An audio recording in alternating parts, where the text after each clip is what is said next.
My name is Bob Cheatham, and I'm a business consultant with Effective Results. Now, if you've been watching my videos, and I hope you have, they all are centered around business and helping you reach your full potential.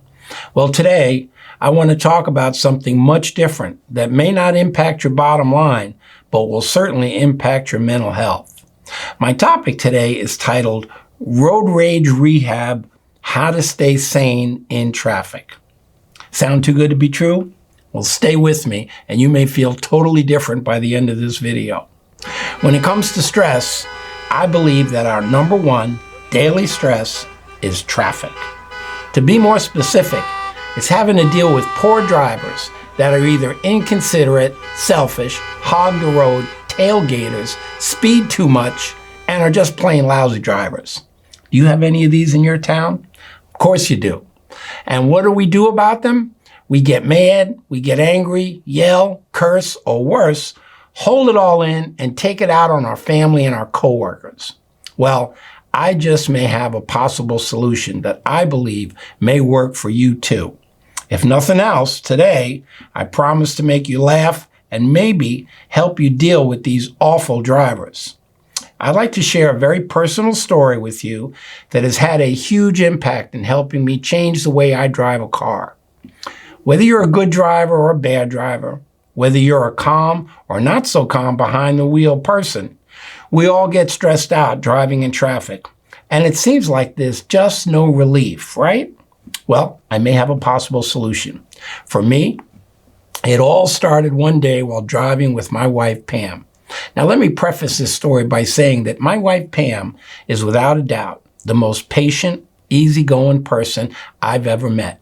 Usually, whatever I want to do or wherever I want to go to eat, it's fine with her, no problem. The second thing I have to share, and I'm a little embarrassed to say and admit this, but I was somewhat of a hothead behind the wheel. I was also impatient, and when someone was driving poorly, in my opinion, I would let them know about it either by beeping my horn a lot, verbally yelling, sometimes with negative hand gestures, and on several occasions, using all three. Can anyone relate to this? Now, I'm not proud of telling you that, but I'm happy to report that for the past 10 years or so, I have been in what I call driver rehab, and it all came about quite by accident. But today, I drive with a sense of real peace, and if you're anything like me, this story is definitely for you. As a matter of fact, if you know someone who drives like I did, like maybe a spouse or a sibling, you need to drag them over to the seat next to you as I share my story of how this change took place for me and can change you too. So, this change all started as I was driving down the highway with my wife Pam, and on this particular day, it seemed like there was an unusual number of bad drivers on the road. You know the type. People swerving in and out, tailgating, and my favorite, talking on their cell phone while driving 50 in the fast lane, and they won't move over. Well, as I'm pontificating about all these awful drivers while my poor wife Pam, she's just sitting there taking it all in, little did I know that this would be the day that she had finally heard enough.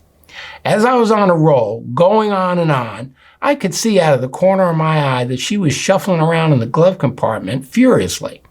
I asked, "What are you looking for?" Couldn't she tell I was getting to the good part about this driver in front of us? She finally found what she was looking for, and in a very frustrated tone, turned to me and said, and I'll never forget this, "I'll tell you what I'm looking for. I'm looking for a pen and paper because I want to write down everything you're saying, and then I want you to get up close to that car so we can get their license plate number, find out where they live, and go over to their house, knock on the door, and tell them everything you're saying because it's just that important to you." As she was saying this, I felt myself literally getting smaller and smaller in my seat. This was the starting point for me to realize two very, very important and yes, very obvious points. Point number one is how I'm spending this time with the woman I love. If we were still dating, would I be going off about all these drivers or would I be talking to and with her? Point number two, and my biggest obvious revelation, is that I will never, ever convince all these drivers on the road to drive just like me? Lord knows I've certainly tried. Okay, if you can relate in any way to my story, this is going to get a lot better. So please pay attention, because here's the part you need to pay close attention to.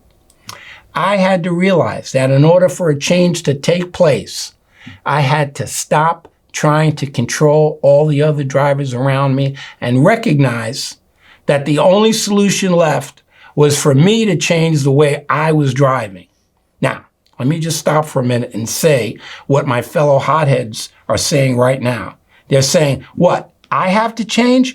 I'm the good driver in this story. Why do I have to change? And the answer is because that's all we can control is myself, not these poor drivers.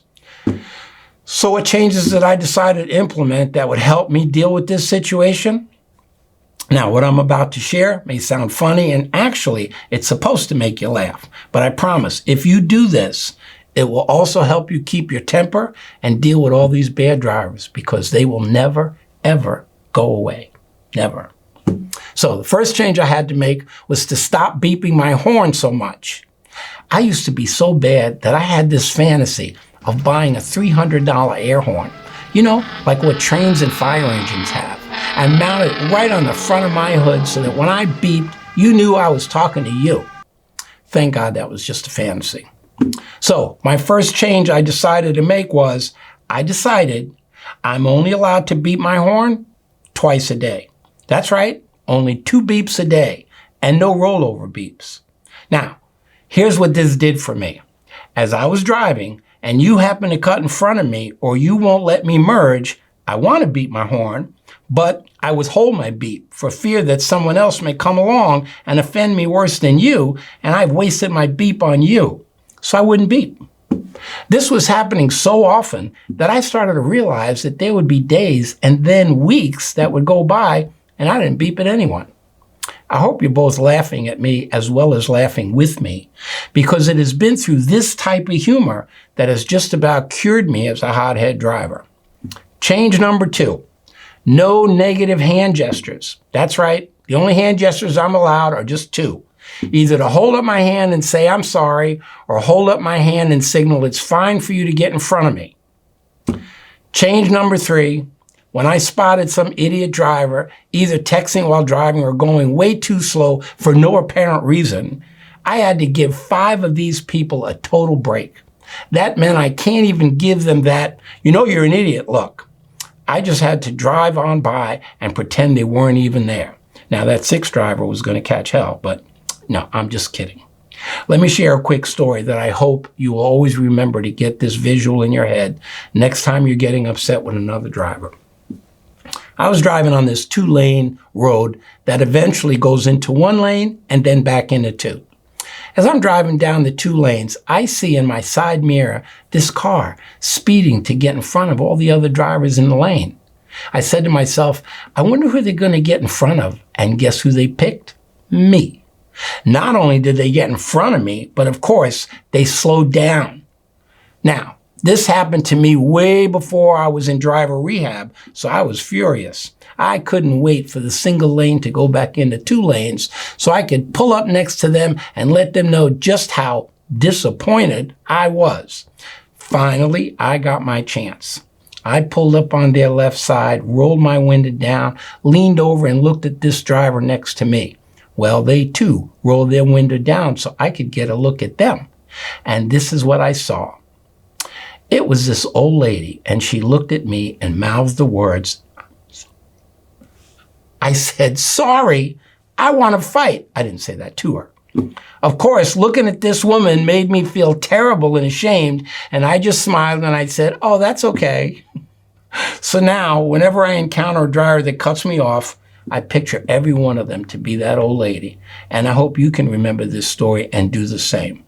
You know, if I can get serious for a moment and speak to all of us that lose our temper or get impatient behind the wheel, please consider, we know nothing about what that person may be going through. Maybe they just lost their house or a job, or maybe their dog died. We just don't know. But if we did know, maybe we might find the compassion to give them a break. So even if you have to pretend to give them a break, because you'll be giving yourself a break as well. The one thing we both can agree on is if you've ever been in any kind of confrontation with another driver, regardless of who's at fault, that incident stays with us for hours, sometimes even days and maybe weeks, long after that driver, who we'll never see again, is gone. So, if I've shared a few of my rules that have made a huge positive impact in my attitude and mainly my peace of mind, not to mention my wife Pam is so much happier. So now it's your turn. Come up with your own set of changes. Feel free to implement my suggestions or use your own, but let's turn our anger and frustration into humor, because it's hard to be stressed when you're laughing. I hope my story has been helpful to all those that are watching.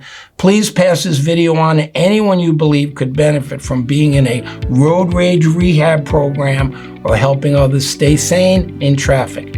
As always, I appreciate your comments and suggestions. I look forward to hearing from you. Thank you so much for watching, and I'll see you next time.